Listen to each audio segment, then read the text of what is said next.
Moi, j'ai deux leçons après le 20 décembre. La première leçon, c'est que la situation politique du Togo est plus compliquée. La crise devient plus compliquée. La deuxième leçon, c'est qu'on lit sur le visage des Togolais du désespoir. D'où la nécessité de cette conférence-là, pour dire aux Togolais qu'il n'y a pas d'espoir. On doit redoubler la lutte. L'espoir qui était né avec le réveil des citoyens depuis le 19 août 2017 devait aboutir à une solution. Et cette solution-là devait permettre à tous les Togolais, toutes tendances confondues, d'être heureux au Togo. Malheureusement, ça n'a pas été le cas.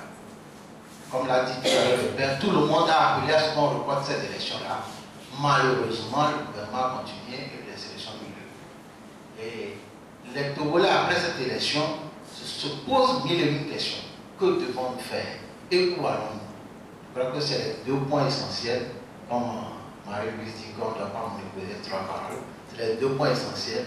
La situation, la crise se complique et le Togolais doit revivre en sortant de son désespoir. On dit que le problème des élections locales se pose au Togo depuis un certain temps. Rappelons-nous que c'est depuis 1986, si j'ai bonne mémoire, qu'on a basé les dernières élections locales. Est-ce que je me trompe? Et depuis là, les Togolais réclament les élections locales parce que les élections locales constituent la démocratie à la base. Et c'est le socle même de la démocratie. Un pays sans élections locales, c'est comme on n'a même pas encore mis les structures de la démocratie. Et donc ces élections locales sont une nécessité pour le Togo. Pour que, à la base, on s'exerce à apprendre la démocratie et à faire vivre la démocratie dans chaque localité, la plus petite possible. Mais est-ce que c'est pour cette raison qu'il faut aller à ces élections locales à tout prix, quelles que soient les conditions? Alors, on se pose la question parce que si nous prenons les événements du 19 jusqu'à ce jour, il y a un certain nombre de réformes qui ont été demandées. Et parmi ces réformes, il y a les réformes électorales. Ces réformes électorales sont indispensables pour les élections locales. Lorsque nous prenons le cas dans lequel nous sommes au Togo, avec le recensement qui s'est passé tout dernièrement, il y a un bon nombre de citoyens togolais qui ne se sont pas inscrits. Alors que ces citoyens peuvent dire, je prétends être candidat. Or, dans notre loi, vous ne pouvez pas être candidat sans être électeur. Donc, d'où, c'est-à-dire la nécessité de voir si on ne doit pas refaire faire les réformes nécessaires pour permettre à ces citoyens-là d'être candidats. Et parmi les réformes, on peut dire que les réformes électorales, c'est deux aspects, sinon trois aspects importants. La présidentielle aujourd'hui, dans notre constitution, est à un seul tour. Et les revendications depuis le 19 août portaient sur ça. Il fallait aux élections à deux tours. Et si nous prenons les élections des députés, les revendications aussi portaient à ce qu'on ait des élections à deux tours pour ces élections des députés. Alors vous allez me dire que ça ne concerne pas les locales. Ça c'est vrai. Les locales, c'est des élections toujours, disons, de scrutin de liste. Jusque-là, on s'est dit que ces élections qui vont se dérouler avec les scrutins de liste permettront vraiment de choisir les élus locaux.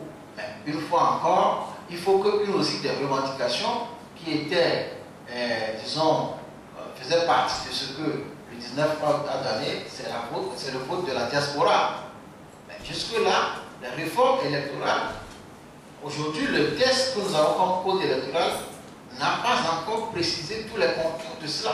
Donc il faut faire en sorte que ces réformes aient lieu pour que les Togolais puissent en fait aller à ces élections et que ces élections puissent avoir un sens, le sens du développement de la localité et de la démocratie à la base.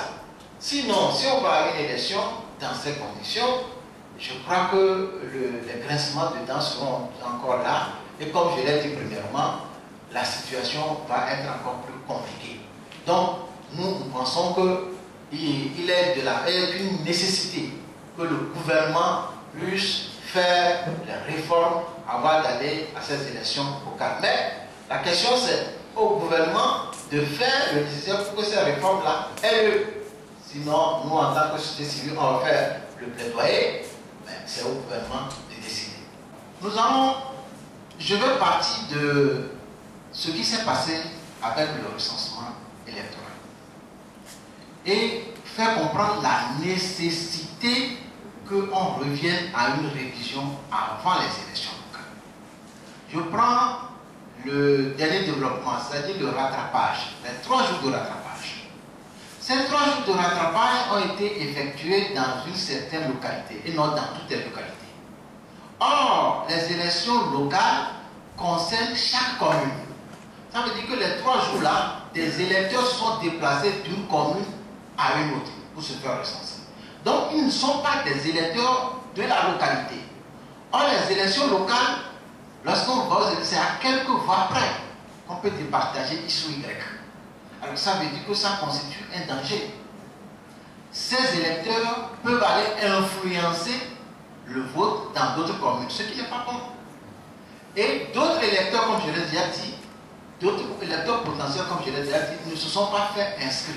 Donc il faut, pour cette raison, que les acteurs politiques et la société civile et les citoyens que nous sommes, faisons en sorte que nous puissions amener le gouvernement à dire que, compte tenu de l'intérêt national, nous devons faire en sorte que ces élections, ces fichiers-là, soient revus. C'est ce qu'on a fait avant le 20 décembre. Oui, mais c'est pas, le 20 décembre n'est pas une fin en soi.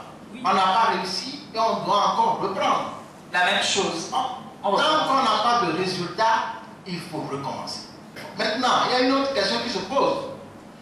Puissions-nous faire la révision de la liste électorale en 2019, faire en 2020 pour les élections présidentielles, c'est vraiment sur le plan financier, c'est un coût pour le pays et pour les citoyens que nous sommes. Alors, comment faire comprendre aux uns aux autres, surtout aux acteurs politiques, c'est important, surtout au gouvernement, c'est important pour le bien du pays, pour l'économie du pays, de faire en sorte qu'on fasse une révision pour que les 2 élections-là soient ensemble dans l'année prochaine. Ça, c'est des réflexions à haute voix. Et nous devons continuer par faire en sorte que ces révisions-là doivent tenir compte de tout le monde, sans exception, pour que les élections qui vont venir soient des élections, disons des élections dont l'objectif est le développement du pays. Parce que, pourquoi je dis ça? Parce que la loi électorale que nous avons aujourd'hui n'oblige pas le gouvernement à faire les révisions électorales avant les élections locales, si ça doit se passer en 2019. Par contre, en 2020, la loi l'oblige à faire la révision électorale. Donc, tout ça là, mis dans la balance, il faut que nous, en tant que citoyens et en tant qu'organisation de la société civile, nous puissions voir dans quelle mesure nous puissions amener les uns et les autres à ce que le Togo sorte. Le Togo est le premier pays à utiliser le bulletin unique. Le Togo est le premier pays de l'Afrique de l'Ouest à utiliser les cartes d'électeurs biométriques. Mais aujourd'hui, nous sommes presque les derniers. Et ça pose un sérieux problème. Madame, je crois que j'en ai assez utilisé. Je vous remercie. Merci.